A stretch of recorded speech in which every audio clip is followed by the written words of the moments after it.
Tuesday afternoon started with what seemed like a small mishap. My daughter, Eva, 9 years old and in third grade, typically got a ride home from school with a neighbor's dad. But on this particular day, instead of driving her right to our house, he let her off at the corner. Excited to see me, Eva darted across the road without looking, forgetting the safety rules we'd always emphasized. My first instinct was to call for emergency help. Within minutes, an ambulance and police were at the scene. My wife, whom I've been married to for 10 years, was working her regular shift at the hospital. The hospital's policy required staff to lock their cell phones in assigned lockers during work hours. I called the hospital on my way to the emergency room to inform my wife about the accident. That's when I learned that due to unexpected slowdowns at the hospital, all full-time staff were required to use some of their accumulated leave hours to avoid layoffs. My wife had decided to use hers that day. The problem was she left for work in her nurse's uniform, not expecting to be off. I had no idea she had the day off. Normally, if she planned to use her time off, she would discuss it with me first. I started wondering if she had taken up private work somewhere else. All I knew for certain was that the receptionist at the hospital had lied to me. It was a small thing, but it bothered me a lot. I called my wife's cell phone, but it went straight to voicemail. That was strange because usually, when she wasn't working, she would answer. Something felt off, but I couldn't quite figure out what it was. It was a small detail, but it troubled me deeply. I left a detailed message explaining what had happened. I had filled out all of our daughter Eva's paperwork, but still hadn't heard from my wife. The emergency doctor had sent Eva for x-rays and an MRI because she wasn't waking up, and they were concerned she might be in a coma. I was really starting to worry. Finally, about an hour after her usual work end time, my wife came home. I noticed the scent of fresh soap on her, the kind she usually had after her morning shower. Instantly, I sensed something was wrong, but I didn't know what it was. Just a small detail, but there were too many of them adding up. I now knew something was amiss, but I couldn't figure out what. When I asked Julia if the receptionist had passed on my message, she said she got it later. She explained she was busy with a patient who needed to be transferred, and I was at Pine Hill Medical Center while she was at Riverside Hospital. I suspected she was lying, but I didn't press it.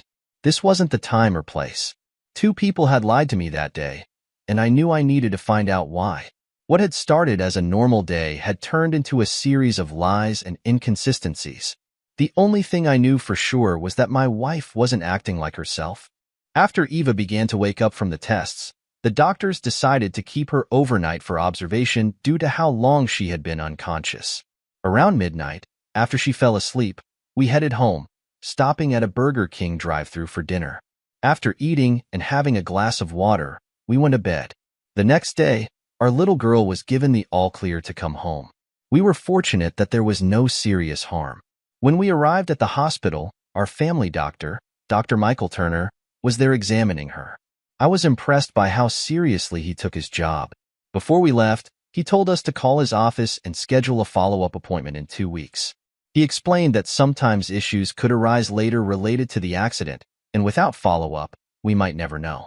He emphasized the importance of being cautious, especially with young children.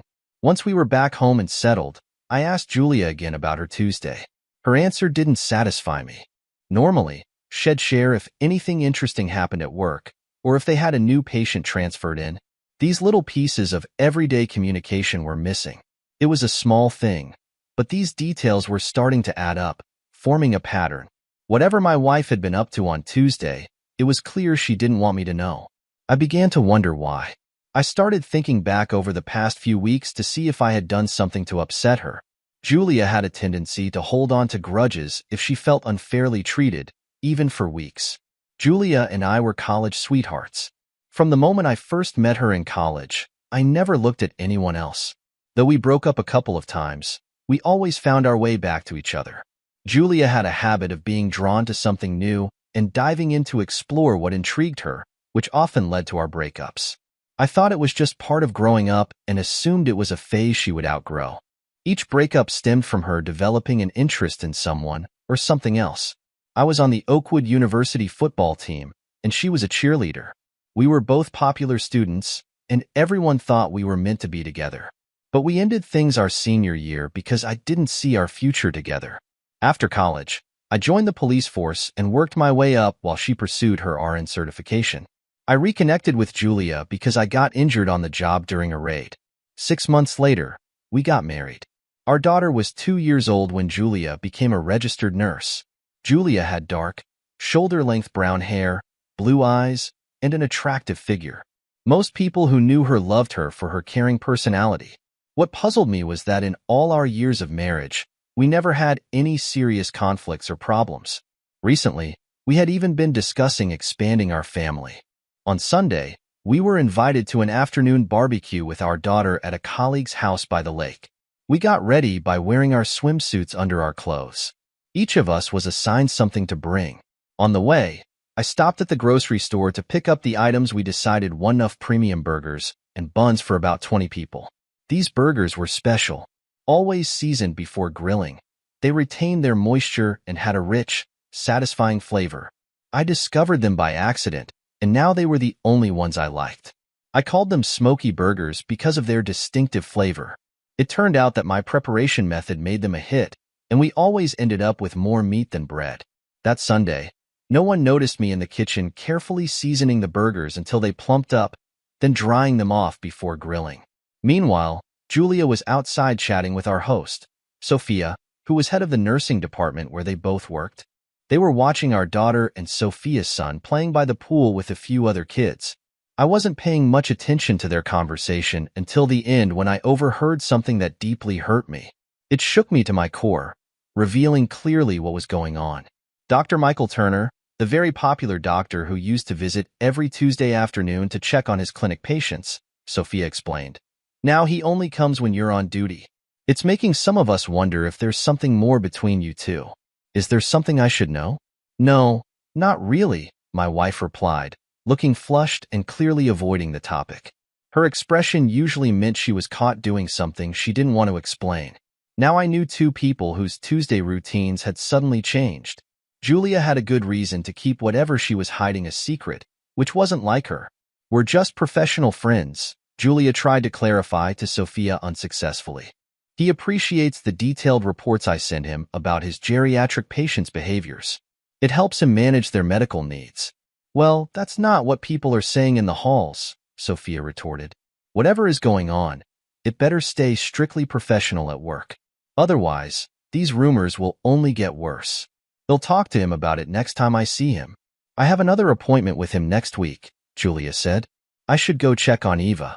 As Julia walked away to check on our daughter in the pool, I muttered under my breath, she's lying. She doesn't have a doctor's appointment next week. Sophia heard me and turned, seeing the shock on my face. Her expression turned serious as she realized, like I did, that something was definitely going on that I hadn't known about until today. You heard us, didn't you, Alex? Sophia said. I simply nodded. You think there's something going on between them, don't you? Over the past few days, I've noticed a few small inconsistencies. Now, with what I just witnessed and heard, it's painting a very different picture. Her facial expressions clearly showed she's hiding something she doesn't want anyone to know about. It's made me reconsider everything. Can you please tell me how long Julia has been taking every other Tuesday off? I asked.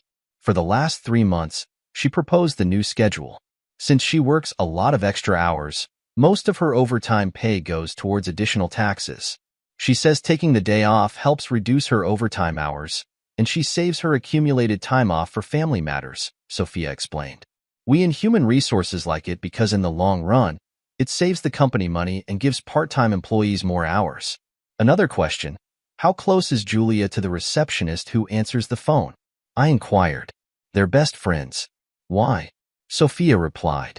When I called about Eva's accident on Tuesday, the receptionist told me Julia was taking accumulated personal time off because it was slow and management had asked all full-timers to do so to avoid laying off part-time staff. You were lied to. We're operating at full capacity. There's no need for cuts. What are you going to do? Sophia said as she poured me a strong drink. Julia is definitely hiding something, and her best friend seems to be helping her, apparently for a while. I hope what I suspect isn't true, I said. Dr. Hayes is our family doctor. If my gut feeling is right, he'll ruin his career, divorce my wife, and seek sole custody of our daughter. Well, According to the rumors going around, you're not the only one who suspects something, Sophia said. The nurses she works with feel they're too friendly with each other for it to be purely professional. They spend a lot of time in a patient room with the unit door closed. If I hear more, I'll let you know. Please do. As a police officer, we always say, where there's smoke, there's fire. It might be just a mutual attraction that went too far. Either way, I'm going to find out, I said, drying off the smoky burgers. Nice try, but I don't think that's going to work, Sophia said. I've been in similar situations, and when our instincts tell us something, they're usually right. At that moment, I started to believe I was witnessing the same behavior from Julia that I had seen in college. If that were true, it could only mean one thing. Julia had found someone new. Dr. Michael Turner joined the partnership group 4 years ago to take over our former family doctor's practice. The local hospital, due to his age, had been making things difficult for him and his partners, essentially forcing him into retirement. Julia, a registered nurse, had obtained her license while working at Pine Hill Medical Center before moving to the clinic. Pine Hill Medical Center, a teaching hospital, favored a younger image. If our former doctor wasn't willing to change his appearance, it was time for him to leave. It's unfortunate when medical organizations prioritize appearance over experience. For the next 6 weeks, I would be on the night shift, working from 7 p.m. to 7 a.m., 4 days on and 4 days off. It was the perfect opportunity for them to do whatever they wanted without being caught. Given my work schedule, my wife's recent behavior had created enough doubt that I took a step I never thought I would. Before putting the burgers on the grill, I texted one of my regular crew members asking him to call me in 5 minutes. I was next to my wife when he called. Before answering, I told her I needed privacy for a work-related call and moved to the front yard. Truthfully, I did it because I didn't want Julia to overhear the conversation.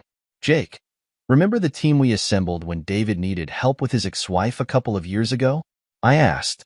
Of course, Alex. It worked well and didn't take long, Jake replied. Who needs our help this time? I do. Based on what I found out, I think it's been happening for at least the past 4 months. Julia, and the man I suspect she's involved with, is Dr. Michael Turner. I explained. Even her colleagues at the clinic suspect something. I overheard management discussing it with her, which suggested serious. The head of human resources even warned Julia to be more discreet at work. Ouch. If they're saying that, it's been going on a while. They'll start making calls to arrange for us to meet at the station tomorrow when we're on duty, Jake replied. Our sheriff department friends will be happy for something different to do. Remember, Alex, we need to impose the same rules on you as we did with David. When we helped David before, our rule was he had to stay out of it until our team finished our investigation. We thought any changes in his behavior might tip off his spouse. It took less than a month to get everything done. We compiled a detailed daily report of his ex-wife's activities with her lover. His lawyer said it was so thorough that nothing could slip through. David easily won custody of their 2 kids in the divorce. We met Sunday evening after dinner in the station meeting room. 6 sheriff's deputies, 5 police officers, and 2 firefighters were there. I briefed them on what happened Tuesday and what I discovered since then. Everyone agreed it seemed like something was definitely going on. I gave them Julia's car description, license plate number, and her regular work hours from 8 in the morning to 4:30 in the afternoon. They asked me to get copies of our medical records from our files at home for the last 2 years. They wanted to check if Dr. Michael Turner was still our family doctor by looking at the medical bill records. If he and Julia were romantically involved, he should have transferred us to another doctor in their practice. After that, they asked me to step out so they could plan who would do what and when. On Monday morning, after I saw my daughter off to the bus, I noticed my retired neighbor fetching his morning newspaper. I walked over to say hi, and we started chatting. He asked why the doctor had visited us the previous night. I asked if he was sure it was a doctor. He said the person was wearing a white coat when he arrived, and he saw him take it off and leave it in the car before going to our door. He mentioned the doctor was still at our house when he went to bed around 11. I said I hoped it wasn't anything serious. He suggested I ask my wife about it when she got home. Walking back home, I realized my suspicions were correct. I grabbed my phone, returned to my neighbor, and showed him a picture of Dr. Michael Turner from the clinic's Facebook page. He confirmed that was the doctor he had seen. Julia called and said she would be late. I took Eva to my mother's so I could get to work on time. I informed Jake about what the neighbor had witnessed and gave him copies of our medical records and health insurance reports. They proved Dr. Michael Turner was still our family doctor, with my wife's last appointment being 2 weeks ago. The following Monday, a few friends came over while Julia was at work and did some work inside the house. I wasn't allowed inside until they finished, so I sat and talked with my next-door neighbor. He mentioned the doctor's visit the previous week wasn't medical. I agreed, saying my friends were wiring the house, but I wasn't involved in that part. They set it up this way so I wouldn't know where things were. If I had known their plans, like anyone else, I'd be watching closely to see if they were working, and my behavior might have given it away. I wish I had friends like yours when I got divorced years ago, my neighbor said. It might have saved me thousands in legal fees alone. Nowadays, you've got to protect yourself from everyone, even those you trust. It's sad how this new computer age has helped erode what little family values we had. It was during the first day of my last 4-day shift to end the 6 weeks of night shifts when they showed up at the station to deliver the bad news. They even brought one of the top divorce lawyers from our town with them. I immediately knew my situation was more serious than just my wife cheating. Their choice of lawyer meant the team believed we needed to act quickly. Julia and Michael Turner were having an affair that had been going on for over 7 months and was nearing a breaking point. They felt it was time for me to take decisive action. Julia planned to wait until the end of the school year, just 2 months away, before filing for divorce. On the nights I was working, they were either at my house after Eva went to bed, or Julia would take our daughter to her sister's place for babysitting. Julia would pick up Eva from Robert's house in the morning and bring her home before I finished work. Then they would go about their day as usual. The reason the lawyer was present was because of what they were plotting behind my back.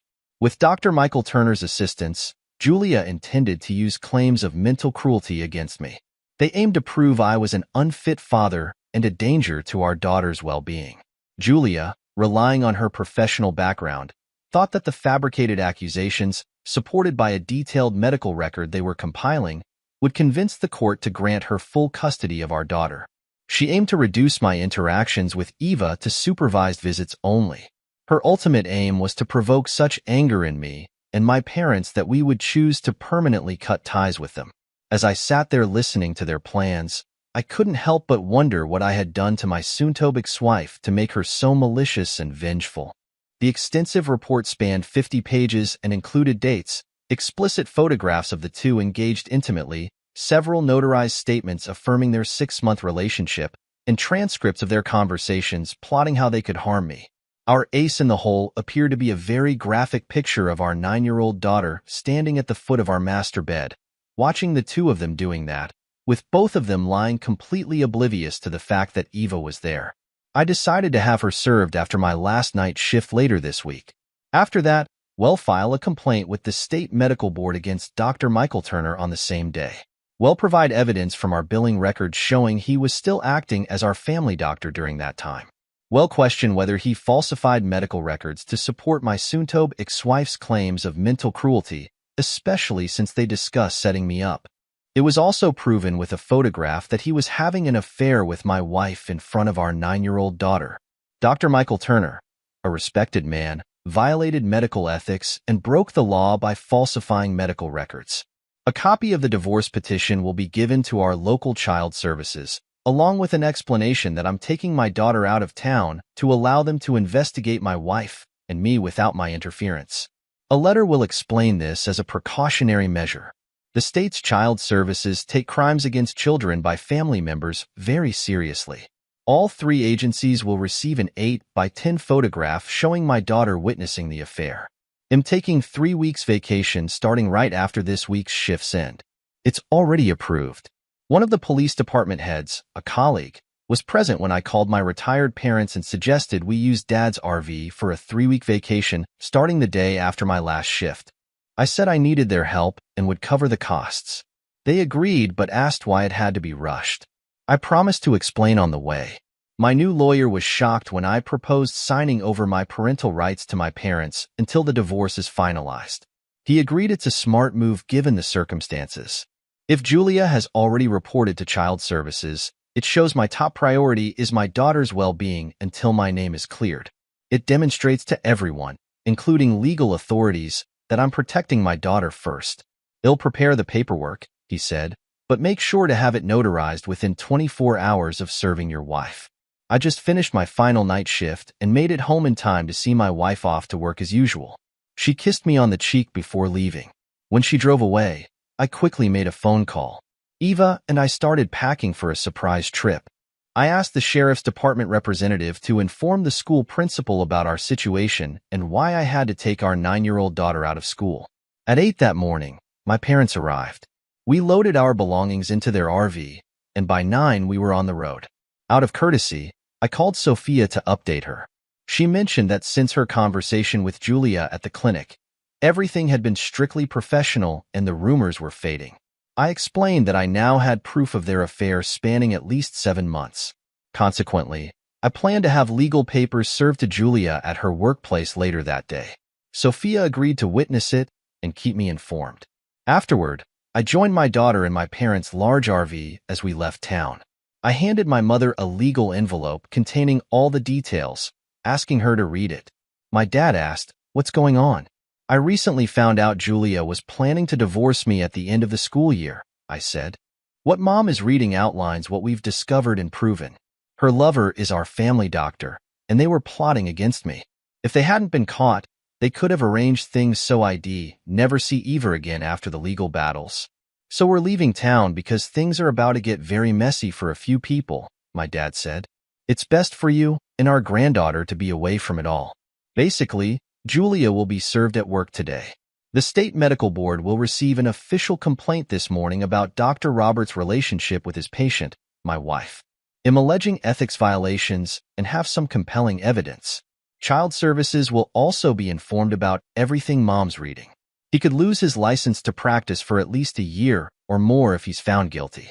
Your claim could trigger a deep investigation into every doctor in his group, Dad explained. "Oh my God," Mom exclaimed. "They let my granddaughter see them doing that.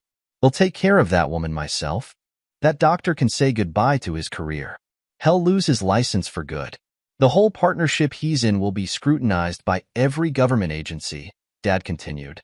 "They've made a mess of things. Julia will be lucky to get supervised visits. Alex, you and Eva will come live with us when you return," Mom insisted. "If Julia shows up at my door when your father and you aren't home, they'll answer with a loaded Magnum. They'll be driving Eva to school and picking her up every day." I cherished my mom. She adored her granddaughter more than anything and fiercely protected her family.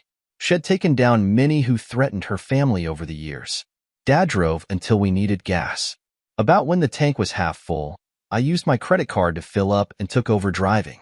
It gave Dad a chance to read through everything himself. He was amazed at the level of detail. I explained about the group we'd formed within City Services, our second time helping a divorce case to protect one of our own. Around 4, we stopped at a trailer park for the night that Mom had booked. These 3 weeks were meant to spoil her granddaughter. After parking and hooking up the RV, I took Eva swimming in their pond. Just as we returned, my cell phone rang. It was Sophia. "Hi, Sophia," I greeted her. "Hope your day went well." "Alex, we haven't had such an exciting day in months," Sophia replied. "Thanks to you. This afternoon we got word that Dr. Michael Turner has been temporarily suspended from practicing until the state medical board finishes their investigation. They acted quickly.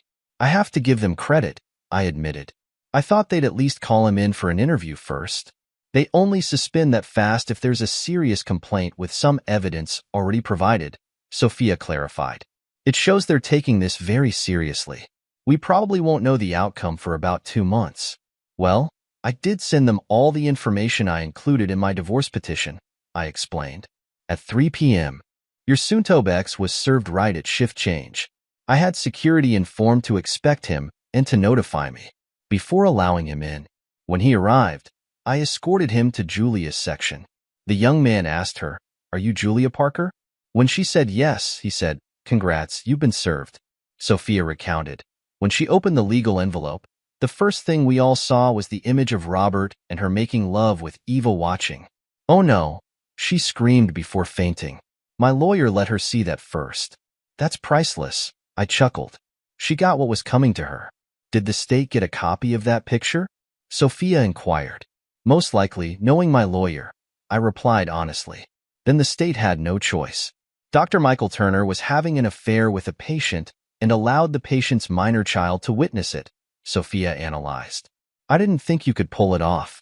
Now we're all betting on how long he'll lose his license. My dad thinks he's lost it for good in our state, I said. Julia and Robert were fabricating a false medical history, claiming I was mentally cruel to her and our daughter, so she could get sole custody. If they can prove that, criminal charges might come into play. It's a mess, but her problems are piling up since everyone now knows she let her daughter see what she was doing with Robert, Sophia added. The rumors are flying around here. Some of the staff refuse to work with her. I'm redoing the schedule as we speak. They say they can't trust her anymore. When she regained her composure, I informed her that the state had notified us about Dr. Michael Turner's suspension by the medical board pending their investigation. She wasn't happy when she left at 4:30. Wait until she realizes Eva and I are out of town, I said. We left this morning with my parents on advice from my lawyer. Given the accusations from both Robert and Julia, my lawyer thought it best for me not to be alone with my daughter right now. That's a smart move. Because of her profession, she has a lot of friends everywhere to make her claims credible. Those stories may already be circulating, Sophia remarked. In the end, it's the thoroughness of our reports that has legally saved our organization more than once. We promised to stay in touch and said goodbye. Mom and Dad looked at me in amazement. It was like they were just realizing for the first time what Julia and Dr. Hayes were attempting. Mom, can you find in your notebook the address of the nearest notary for us tomorrow morning? I asked. Why? She asked. The lawyer has prepared legal documents granting you both my parental rights until either the divorce is settled or my name is cleared. We need to have them signed and notarized by 4 p.m. tomorrow, I explained. I won't let them take my daughter away, no matter what, my mother, tears in her eyes, said. Are you sure about this? It seems extreme. Yes, Mom, I am. Even the lawyer thinks it's best. We don't know what's in those false medical reports, so for Eva's safety, this is necessary until it's proven I'm not a danger to her. I reassured her. My mother started to cry. Julia returned home to find her husband's car in the driveway. She turned off her car and braced herself for the confrontation she expected. Walking up, she rang the doorbell, assuming he would answer. When he didn't, she rang it again. Finally, she used her house key to unlock the door. When she walked into the house, Julia noticed it was empty because her daughter didn't come to greet her. She took the legal envelope out of her large bag and read it thoroughly. It was clear that whoever Alex had hired had uncovered everything.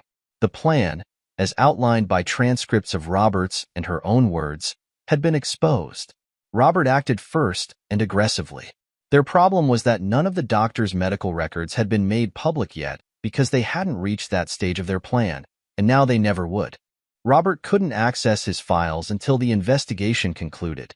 He still hadn't been informed of the specifics of the complaint against him. He was only told that precautionary measures were being taken due to the seriousness of the allegations. Alex had proved the affair and their stupidity. No one with any morals or principles would accept the fact that a 9-year-old had witnessed them. Until this moment, she hadn't known that it had occurred. Eva likely woke briefly and then returned to bed. Obtaining sole custody was now impossible, but joint custody with primary care remained a possibility. The crucial step was reaching Alex and speaking with him. Alex was always willing to hear her perspective. She dialed him, but his phone redirected to voicemail. She sent a text, receiving no reply. Trying his parents' home phone, she found they weren't answering. Calls to their cell phones also went unanswered, confirming they had blocked her. She then called her sister, who picked up the phone. Hi, Julia. Alex was clever. He sent our entire family a copy of his divorce petition, Rachel said. Mom and Dad are livid. They've read it all and are completely disgusted by your behavior with your lover. In our parents' eyes, you've gone too far, trying to ruin Alex's reputation, her sister continued. He called them this morning, right after you left for work, to let them know he's taking their granddaughter out of town with his parents. When they asked why, he said, your daughter and her lover have left me no choice. You'll receive a document explaining everything. Dad, Alex told them, I'm in a legal bind because of Julia, and I have to sign over my parental rights for Eva until I clear my name." Mom and Dad were hysterical when they read it. "Why would you try to destroy Alex's life like this?" "God damn it," Julia muttered. "Does this mean I'll have to fight my in-laws for custody?" "Looks that way," Rachel confirmed. "The divorce court can't decide on what Alex doesn't have. It seems he's outsmarted you. I always thought he was the kindest, most generous man I knew.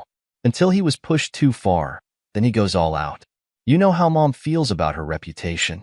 This is going to be a long, tough battle." "I was expecting a fight, but not like this," Julia admitted. "I thought I had a winning strategy." "We all got what you received, a certified copy of the divorce petition, along with a note saying the same was sent to the state medical board," Rachel clarified. "You and Robert were trying to ruin him, so you could cut Eva out of his life. If you were in his shoes, what would you do?" "Crap," Julia exclaimed. "He's going after Robert's career and our future. If the board sides with Alex, Robert may never practice medicine in this state again." "Bingo, sis. You've got it figured out," Rachel said. "Alex turning the tables, using your own schemes against you to prove his point. But let's face it, Robert may be your best lay, but the family and I agree we're staying out of this. We won't support your attempt to ruin your husband's life. Stay away from us until this mess is resolved." Julia was shocked to realize her husband had outsmarted her completely.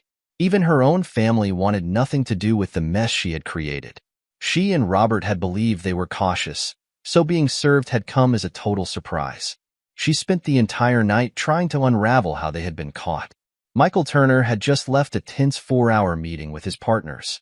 They had agreed to buy him out immediately to minimize the impact of the investigation on their limited partnership. Until they identified who made the serious allegations, everyone was operating blindly. Robert made enough from the deal to start his own practice once things calmed down. Julia's phone buzzed with a text message. She opened it to find a reply from Alex. He expressed he was too angry to talk, and any communication must go through their lawyers. Julia broke down in tears, realizing she had lost her chance to persuade him to withdraw his complaint against their doctor. "My parents and I had just left the notary after finalizing the transfer of my parental rights to them. It cost me an extra $20 for them to scan and send a copy to my lawyer. Unexpectedly, I received a call from the family doctor's office. The state was there, and they had a court order to obtain medical records, but my name wasn't included. The nurse asked for my permission to release the records related to my family, including my wife's and my billing records. Mom had planned our trip meticulously, ensuring there was something fun for Eva to do every day. It brought back memories of our childhood vacations. We parked early again, and with the humidity bearable, Dad and I were outside grilling supper. Mom called out that Sophia was on my cell. I took the phone from her and answered. "Hi, Sophia," I greeted her. "I'm surprised to hear from you so soon. It's been quite a day here, thanks to you," Sophia chuckled lightly. Julia was interviewed by state officials this afternoon for about an hour. We used our on-staff notary to record, witness, and verify her statement. "I find that really interesting," I commented. "Is there anything else important I should know?" "No." After the meeting, she mentioned she'd have to face a full review by the nursing board for her behavior, Sophia explained. "She's likely looking at a 6-month probation. How will this affect her job?" I inquired. "Since what happened didn't occur here, it won't affect her job much," Sophia replied. "They'll just have to keep an eye on her and report anything suspicious for the next 7 months. Julia, we'll probably submit the best daily reports on our patients in the whole organization, but if she does get probation, we'll assign her to the night shift during that time." I chuckled because Julia disliked night shifts due to their impact on social life. I mentioned that my parents and I were trying to make this time special for Eva.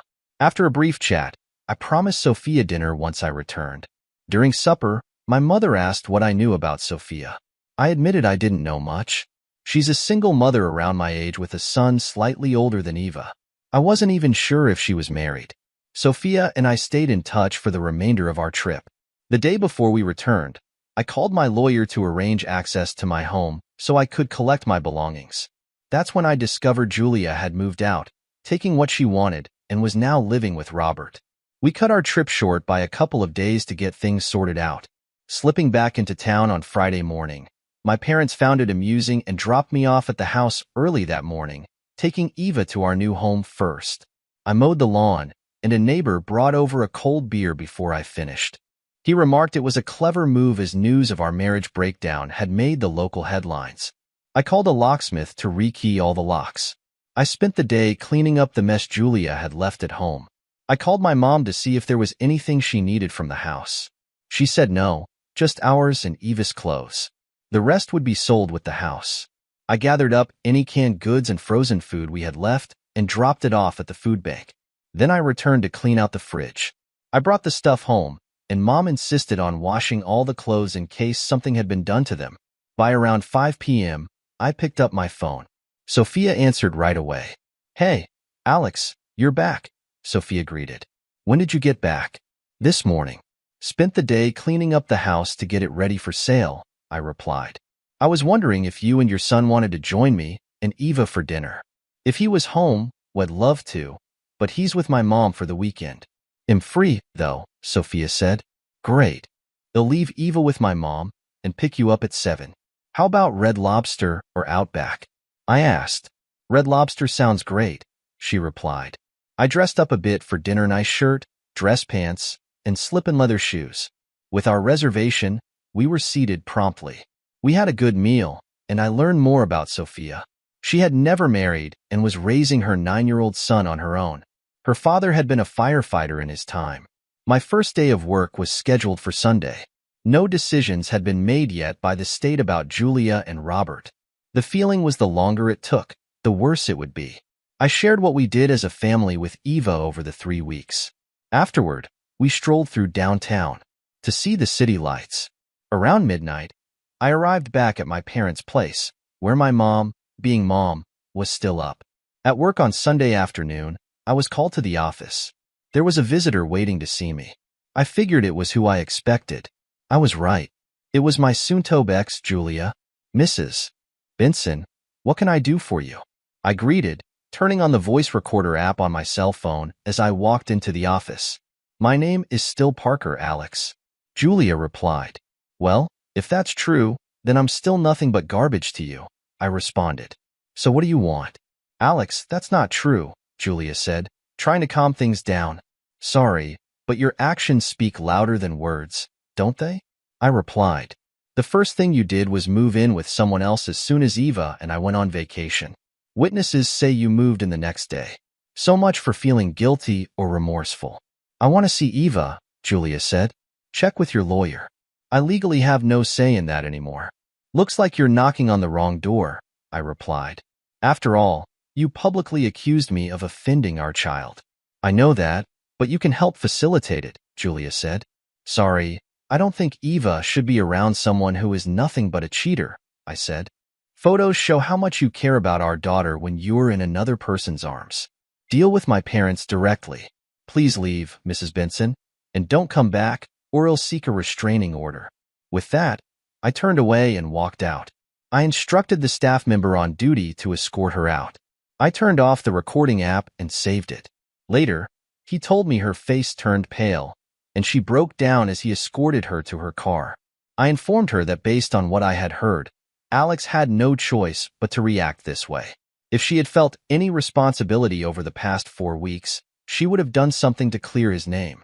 Most of us who assisted in the investigation find your behavior unforgivable. You are nothing but a scheming, greedy woman who planned to take everything that mattered to him. I was assisting first responders on a medical call late Monday afternoon when my mother called. I let the call go to voicemail. We were preparing an elderly woman for transport to the hospital. When I returned to the station, I called her back. "Sorry, Mom. I was on a call and couldn't answer," I explained. "I figured. I wanted you to know the state was here shortly after I brought Eva home. They spoke to her directly at school today," she said. "They toured the house, inspected her room. I showed them the transfer of parental rights, and we discussed it for a while. I assured them I have never seen my son be offensive to anyone." "Thanks, Mom. That's good to know," I said. "I hope you're not upset, but Julia's parents are here and staying for dinner," she said. "Should we wait for you?" "That's okay, Mom. Please give them my love and let them know I'll be there as soon as I can," I replied. Tell them they can have Eva whenever they want, as long as Julia isn't around. It has to be that way until everything is settled in court. I ended up working late because one of the guys on the evening shift couldn't make it until 8, so I stayed to cover. I told him he could make up the hours later. I texted my mom not to wait and explained why. I was just heading home in my Toyota Highlander when Julia's dad called me. "Hi, Dad. How was dinner?" I asked. "It was great. Both my wife and I enjoyed it," Dad said. "Alex, my wife and I want to thank you. Gracie told us what you said. We're so sorry for what our daughter has done. We promise to honor your terms. Have you spoken to her at all?" "We haven't since we received the copy of the divorce petition. She came by the station on Sunday demanding to see Eva. I told her it's out of my hands. She'll have to deal with my mom about that." "Oh, and I just remembered. I recorded our conversation. How about I text it to you?" I said. "Please do. I'd like to hear it," Dad replied. So I sent it to him. I guess it went over well because he forwarded it to my parents, all his kids, including Julia, then sent a text back saying the truth was well explained. It's a good thing I live in a small town because I found out the next day that my wife and I were scheduled to see Judge Harold Mitchell on Friday afternoon at 1. He's the toughest, most principled judge in the area. In his courtroom, you could say what you wanted, but if you crossed the line, he'd set you straight. It was rumored but not proven that some guys never recovered after facing him. He was a legend here. People often said he made Judge Roy Bean look like a pushover.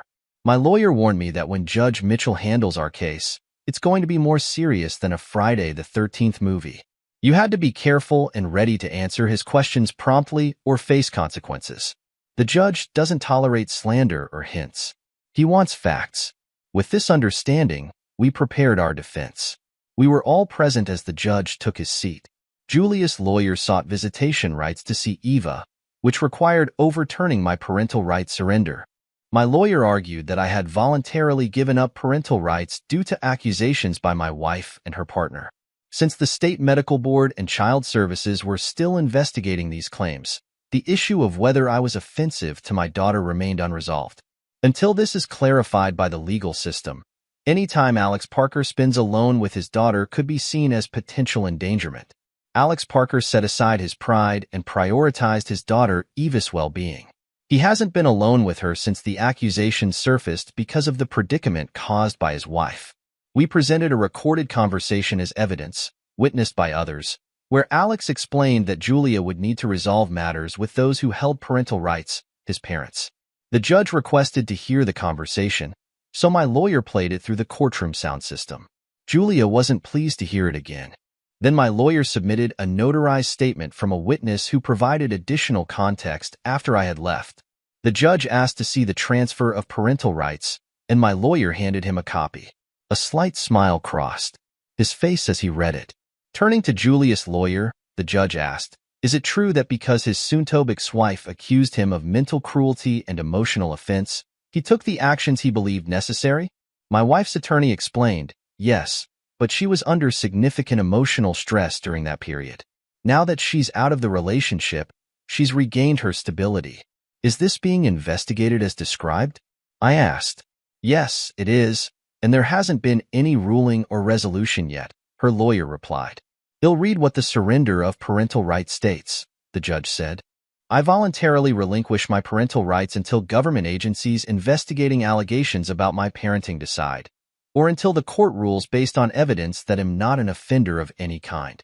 Currently, 3 agencies are involved, correct? There are 3: the State Medical Board, Child Services, and the State Nursing Board," my lawyer clarified. "Interesting. This is quite a complicated situation. How long have these investigations been ongoing?" Judge Mitchell inquired. "About a month," my lawyer answered. "From the duration, it seems this isn't just a typical dispute of conflicting claims, correct?" The judge questioned.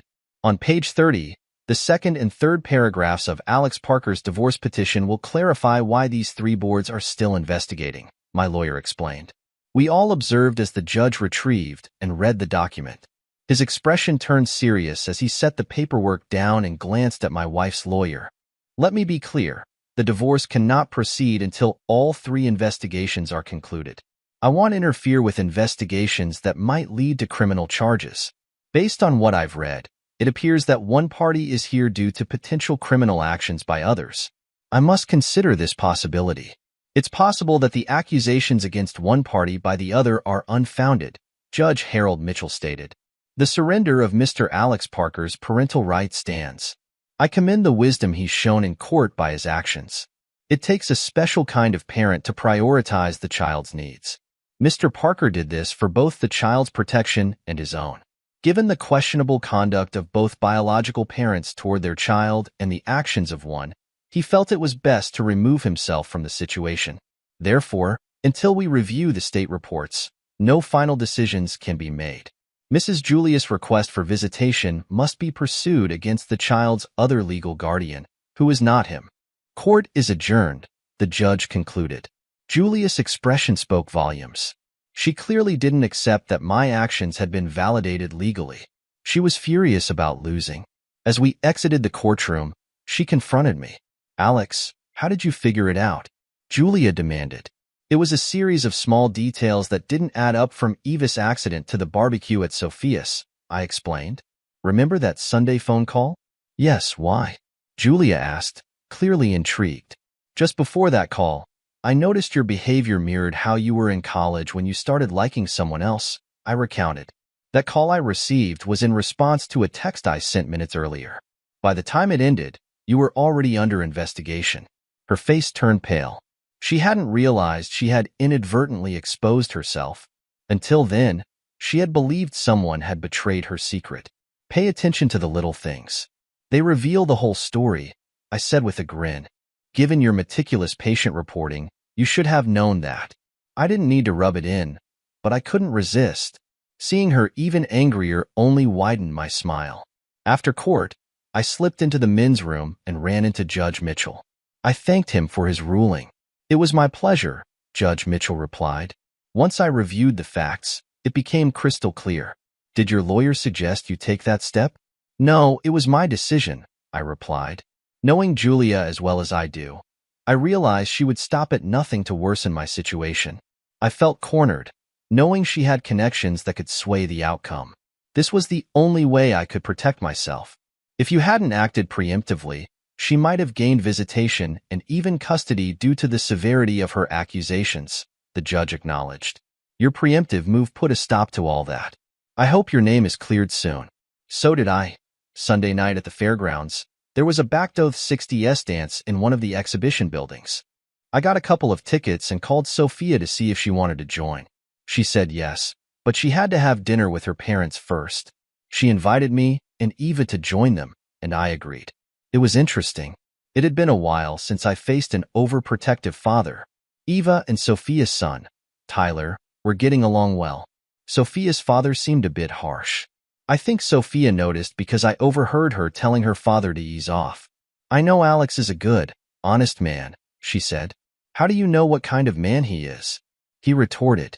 "His ex-wife has accused him of all sorts of things, and everyone's whispering about it behind his back." "Dad," Sophia replied, "he works out of station number 4. He paused, then smiled and said, "Well, why didn't you tell me that? It takes a special kind of man to be a cop. I now know those stories about you are all nonsense. You're always welcome here." They offered to keep Evie overnight, but I explained she was due at her grandparents' for the weekend, which led to me having to explain the whole situation. The dance was a blast. There's nothing quite like dancing to oldies like Twist and Shout, all the Beach Boys songs, and early rock and roll. Some of the doo-wop songs were her favorites because her mother used to play them when she was growing up. I walked Sophia to her door. As we said goodnight, she leaned in and kissed me. "Alex, I know it's early, but I'm interested when you're ready," she said before saying goodnight. I got back to my parents' home just after 2 in the morning. Once again, Mom was waiting up. We talked about the night and how much I enjoyed it before I headed off to bed. The lawyers finalized the division of assets, and we put the house up for sale. Things were slowly moving forward. 3 months after the separation, things started to fall into place. The state medical board found Dr. Michael Turner guilty of multiple violations of their ethics code, primarily altering medical records for personal gain. His attempt to ruin a man's life to steal his wife was taken very seriously. His medical license in the state was permanently revoked. Sophia called me when she heard the news, waking me from my sleep. I had just started back on night shifts and had only gotten about 2 hours of sleep. I was wide awake and too excited to go back to sleep. When I told my mom and dad the news, my mom was overjoyed. As I came out dressed up, my mom asked, "What's up?"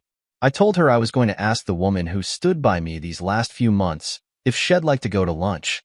Mom smiled and said, "Don't you think it's time we met Sophia?" I arrived at Maple Nursing Home in town around noon, dressed semi-formally. The first person I saw was the receptionist who had lied to me months ago. Her face turned pale as I approached her counter inside the main entrance. "Could you please contact Sophia Lewis and let her know there's a gentleman here asking if she's available for lunch?" I asked. I watched as she called Sophia's extension. A few minutes later, Sophia arrived, wearing a big smile. After greeting her, I pulled her into my arms and kissed her. Hand in hand, we left and went to Logan's Roadhouse for lunch. "You know we're now the talk of the town," Sophia said. "Julia already found out from the receptionist, who's the queen of gossip. That's her problem. Now that I've been cleared, I'm moving forward," I replied. "Besides, my new girlfriend might be getting tired of waiting for me to get moving." I must have said something right because Sophia's eyes welled up with tears. What was meant to be an hour lunch turned into 2.5. Later, I found out that after I dropped Sophia off, the receptionist told Julia how happy and in love we looked. Julia was about to discover trouble in her own paradise. The local CBS station reported the news during their early evening broadcast at 4. It exposed how Dr. Michael Turner and Julia Parker had conspired against me by falsifying medical records. Later that same week, the nursing board put Julia on probation for a year. Sophia followed policy and transferred Julia to the graveyard shift. Julia's relationship with Robert became strained, especially when she found out she was pregnant. Robert began looking for other job opportunities, but found none. He eventually took a position as an orderly at the West Haven Home for Veterans, working the graveyard shift. It was the final night shift of a 4-day stretch when I walked into the station and saw a congratulatory banner hanging up. They had brought someone in to cover my shift. Sophia, her son, and her parents were there. Along with our captain, my parents and daughter were also present. I had just been promoted. The process had been delayed because of everything I had been through. This promotion meant no more swing shifts for me. I was now in a junior management position, working 5 days a week for 8 hours each day with weekends off. During the party, I overheard Bill Lewis telling the captain that if things went well, he might soon be my father-in-law. It took about 2 more weeks before we returned to see Judge Mitchell. The terms of the settlement were approved, and my divorce was granted on grounds of adultery. Michael Turner disappeared one night, leaving Julia alone and pregnant. On Labor Day weekend, about an hour before sunset, I took Sophia for a walk through a local state park. I had a little something planned that involved me getting down on one knee. She said yes, of course. Our families had organized a barbecue party on Monday afternoon at Sophia's house, and I had just finished grilling the hot dogs I liked. While serving them, Sophia's mother, Teresa, spotted the engagement ring and hugged her daughter. "When were you going to tell me?" Teresa asked. After we finished eating, Sophia replied with a big grin. Bill noticed his wife's reaction and loudly asked her, "What's wrong?" "Nothing, Bill. Sophia and Alex got engaged. They're getting married," Teresa announced. "We got married a week before Thanksgiving. Julia is now allowed to see Eva when she is with her parents. What no one knows is that legally, my parents and I have regained my parental rights. Julia has to live with the fact that one of her bosses is now her ex-husband's wife. She's not a happy person. Thanks for watching.